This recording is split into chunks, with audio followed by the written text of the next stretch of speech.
Jesus estava orando em certo lugar e, quando terminou, um dos seus discípulos lhe pediu: Senhor, ensine-nos a orar como também Jesus ensinou os discípulos dele. Então Jesus disse: Quando vocês orarem, digam: Pai nosso que estás no céu, santificado seja o teu nome, venha a nós o teu reino. Lucas capítulo 11, versos 1 e 2. Como você acha que é a verdadeira oração? O capítulo 11 de Lucas talvez nos dê o quadro definitivo. Jesus estava lá, orando em certo lugar, e quando ele terminou, um dos seus discípulos lhe pediu: Senhor, ensine-nos a orar. E ali Jesus lhe ensina a oração do Senhor, ou a oração do Pai Nosso. E é daqui que vem a oração famosa de toda a Bíblia, a oração mais conhecida talvez entre nós. E ela começa com a própria vida de oração de Jesus. Jesus é aquele que ora de forma definitiva, é o que apresenta uma oração de forma definitiva. Jesus é o orador definitivo. Isso é uma verdade muito antes do mundo começar. Jesus já estava comungando com o seu Pai no poder do Espírito Santo, desde sempre. Entre Jesus e o Pai sempre houve um coração cheio de palavras, cheio de alegria, sempre houve uma oração. E agora Jesus veio ao mundo e ele veio na nossa vida humana. E ele prossegue essa mesma conversa que ele tem desde toda a eternidade. Ele ainda está falando com Deus, só que ele está falando com Deus agora como um de nós.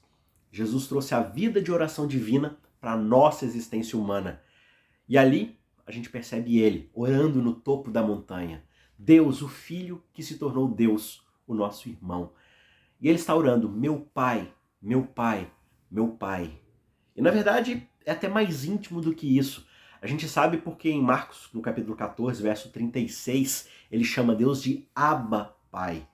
E aqui existe uma intimidade incrível, porque Abba, na verdade, é a palavra para pai na língua do Oriente Médio, em muitas línguas do Oriente Médio, quando uma criancinha está falando suas primeiras palavras, né? Aqui no Brasil, quando uma criança está aprendendo a falar papai, né? Ela fala papá, papá. Ela balbucia essas primeiras sílabas, né? No inglês, talvez a criança fala dada, porque é daddy, né? Então ela fala dada, dada.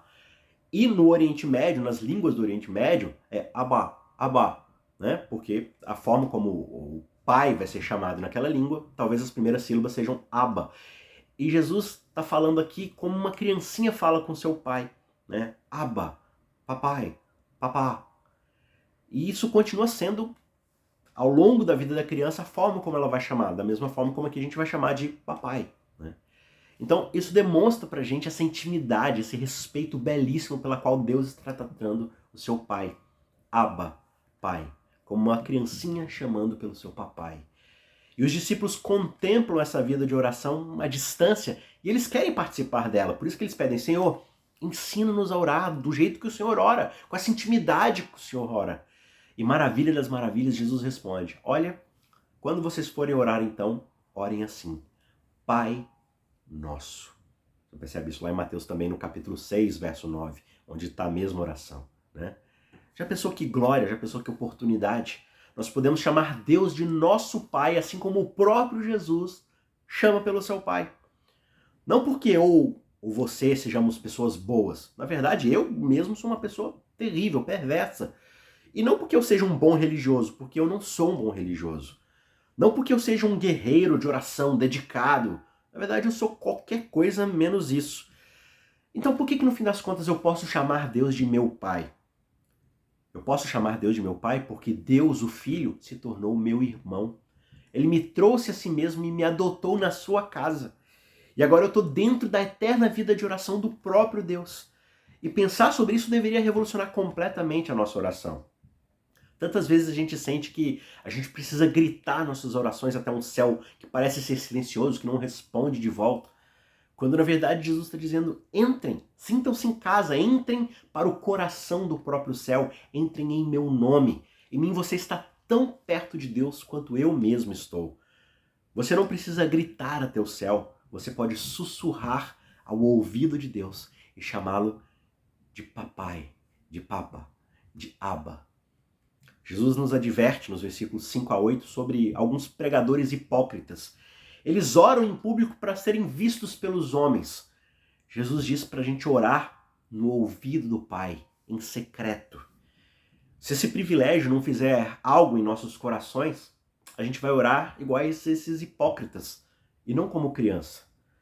Talvez a gente tenha que citar Mateus 18, verso 3, para nós mesmos, até que essa oração se torne verdadeira dentro do nosso coração. Lá Jesus fala, olha, se vocês não se converterem e não se tornarem como crianças, de maneira nenhuma vocês entrarão no reino dos céus. Nós não somos soldados cansados do mundo, chamando e clamando por um sargento celestial para nos dar a próxima ordem. Nós também não somos funcionários com excesso de trabalho, gritando o nome do nosso gerente divino, pedindo mais tarefas. Nós somos filhos, adotados no Filho, invocando o nome do nosso Abba, do nosso papá, do nosso pai. E quando a gente se lembrar disso, a gente precisa se lembrar onde é que ele está. O nosso pai que está no céu. Essa é a sequência da oração. E é interessante que a Bíblia fala de 3 céus. O primeiro céu, que é esse do firmamento aqui, né? Onde a gente observa os pássaros, as nuvens. O segundo céu, onde estão os astros, as estrelas e tudo mais. E finalmente um terceiro céu, que é o paraíso, ou a morada do Deus Altíssimo. E o que Jesus está dizendo para a gente é, olha, o seu pai que está no terceiro céu, ele se senta no trono mais alto, no ponto mais alto de todo o universo, ele se senta lá para poder governar. E aí a gente precisa lembrar disso, né? Como é bom a gente ter amigos em lugares tão elevados, tão grandiosos. A gente precisa lembrar que o nosso pai governa o cosmos sagrado, ele governa todo o universo criado. Ou dito de outra forma, aquele que governa todo o cosmos, todo o universo, é ninguém menos do que o nosso Pai. Sem um conhecimento sincero dessas verdades, todas as nossas orações vão ser apenas, como Jesus diz, vãs repetições ou muito falar, ficar repetindo frases e conceitos que muitas vezes são vazios. É por isso que Jesus nos exorta, antes de orarmos qualquer outra coisa, a nos lembrarmos para quem estamos orando e para onde estamos dirigindo as nossas orações. Em toda a nossa pecaminosidade e fraqueza, nós chegamos em nome de Jesus à sala do trono do céu. E ali nós somos pequenas crianças, no Filho, diante do Pai. E nele nós temos o ouvido de um Pai amoroso que governa o espaço e o tempo e que governa a próxima semana da sua vida. Portanto, tenha isso em mente. E ore. Ore ao seu papai.